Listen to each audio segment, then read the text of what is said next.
Hi guys, this is Mrs. Foy, and this is a quick tutorial on what you call a particle in chemistry, whether it's an atom, an ion, an FU, which stands for formula units, or a molecule. And then I'm going to introduce something called the 7-up diatomic gases. All right? So what are these different particles, right? So we know there's atoms, we know there's ions, there are these things called formula units and molecules. So let's see if we can try to figure out what those particles are and how you know what to call what, all right? So one of the things I need to remind you is that all atoms need they need 8 electrons to be stable in their valence shells. And so there's going to be 2 basic ways that they do that. If they're strong enough with their electronegativity or they're weak enough with the other atom, one atom is going to steal electrons from another to make ions. Then you would have a negative and a positive ion. Or if the 2 atoms aren't strong enough to actually rip off an electron from another one, then they're going to share. And that's a covalent compound. So what we see here is we see a sodium atom that's losing an electron to a chlorine atom. And now the chlorine becomes chloride, a negative ion, and the sodium becomes a positive +1 cation. So what then happens is each of these, so the lithium is the little purple guys here because cations are smaller than their atoms, and these green guys are the chlorides.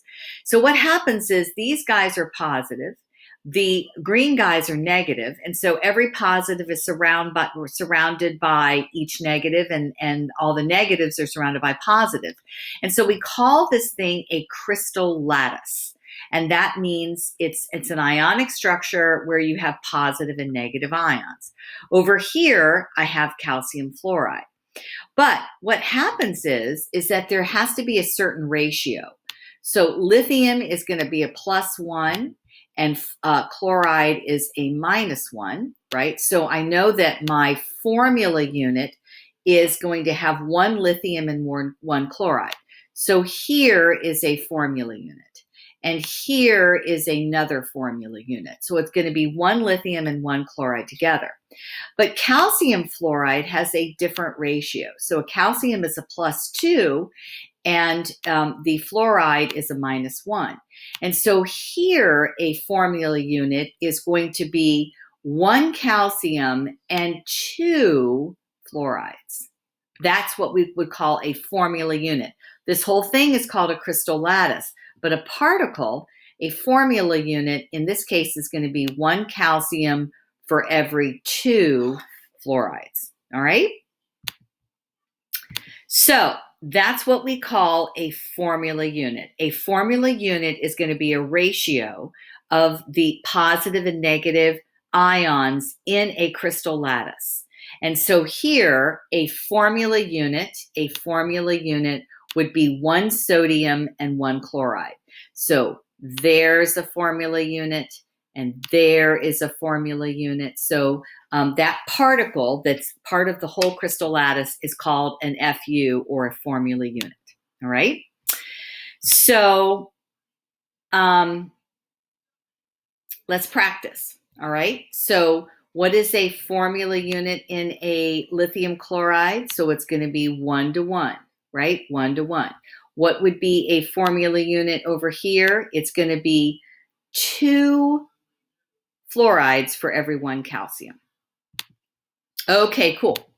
All right, so now let's talk about what are molecules. Okay, so a molecule is going to be a covalent particle. So this is where they're going to share. So this is going to be 2 nonmetals. You're never going to actually have a metal here. So these are going to be 2 nonmetals, right, that are going to form, and they're sharing electrons. So in molecules are what you call the particle in something called a compound. A compound is technically 2 nonmetals, and that's what we would call. So for example, water is a compound and the particle is a molecule. All right. So here's an example of these covalent structures. So here's oxygen. Here are my two hydrogens.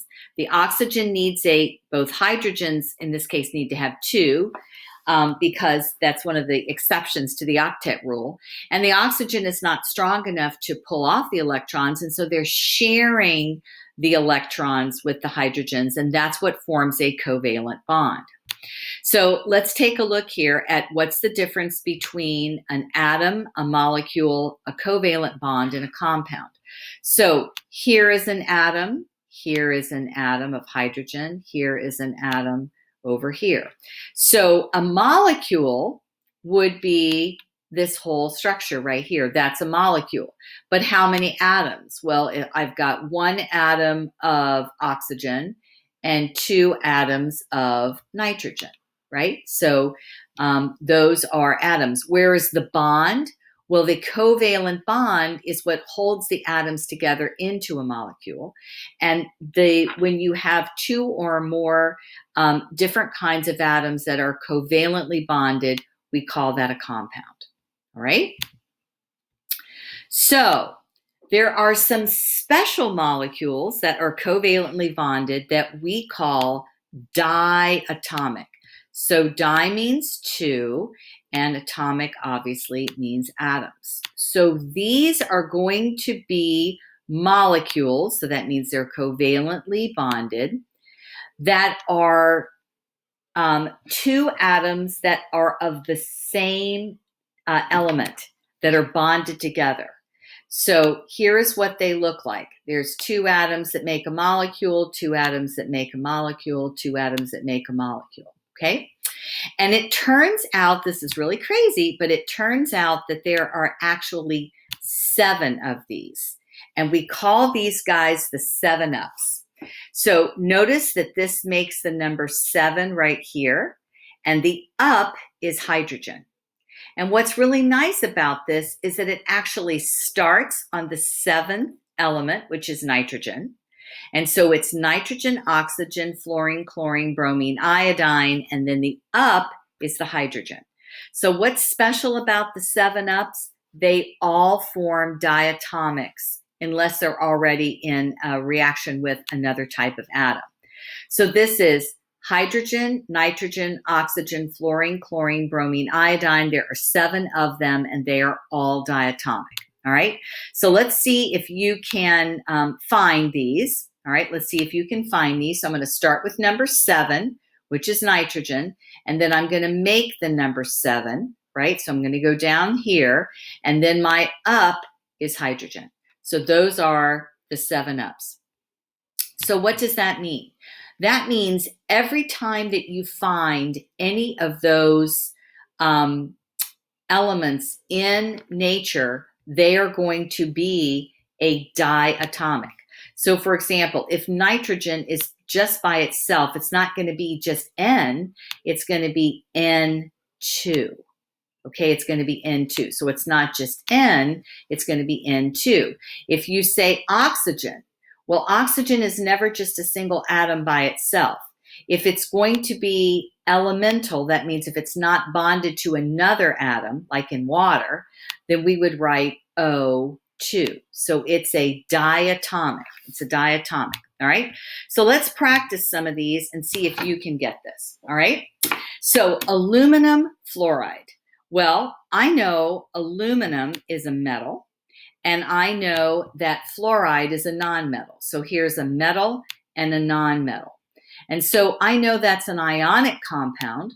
That's an ionic compound. And so if it's an ionic compound, I know that I would be forming a crystal lattice between the positive aluminum and the negative fluoride. And I would call one particle of that in the crystal lattice, I would call the formula unit. All right. Dicarbon trifluoride. Well, these are both nonmetals. Carbon is a nonmetal and fluoride is a nonmetal. And so that's why this would form a molecule. This would form a molecule, and it would be a covalent molecule because those atoms are going to share those electrons to get 8. Okay, so that would be a covalent compound, and the two atoms are going to be sharing those electrons so that each gets 8, and I would call that a molecule, and it's a covalent bond. Fluorine, all right, do you see how this is fluoride, guys? That means it's in a molecule with this is a covalent molecule with carbon. It's bonded to the carbon, so I end it in ide. This is an ionic compound because it's a metal and a non-metal, and it also ends in ide. But this is where I use the di-tri-tetra stuff, right? But fluorine just means that it is going to be just plain fluorine by itself, but remember, it's a 7-up, and so it would be diatomic. Okay, so that's what you have to remember going forward, that you have to remember those 7 molecules that are diatomics, and there's 7 of them. They start with the number 7, and those are always going to be diatomic, so you would write a subscript of 2.